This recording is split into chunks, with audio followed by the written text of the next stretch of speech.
Hi, I'm Ashley Roque, Senior Land Reporter with Breaking Defense, and I'm here at IDEX 2023 with... Agnes Helou, I'm the Middle East correspondent for Breaking Defense. This is actually my first year at the show and first time in Abu Dhabi, but Agnes, this is your fifth time. Could you tell us a little bit about what you saw this year and maybe how it's different past years? So actually this year is just after the previous IDEX, which was during the COVID-19 pandemic, and it's the largest IDEX ever.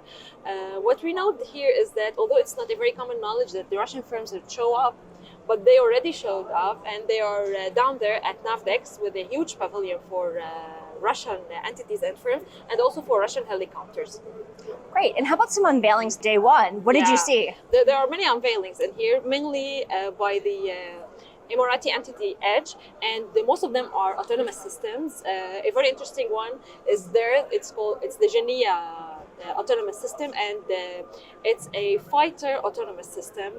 It can have many payloads, and some of them can be arms and weaponry.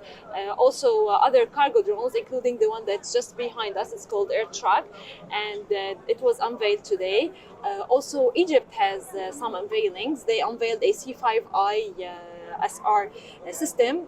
What's very interesting about this is that it collects data from different sources, whether they are Eastern, Chinese, Russian, or from Western, European, or from the United States, and collects them in a layered system, whereby they can give a hint of the data for the people on the ground to take a decision about them. Okay, great. And how about any contracts? Did any emerge as focal points for you today? There were many contracts, the largest of which is the $1 billion contract made by Edge subsidiary. It's Abu Dhabi Shipbuilding with Angola. It's for 3 combat ships with the necessary package, and we'll see what will come up in the next coming days.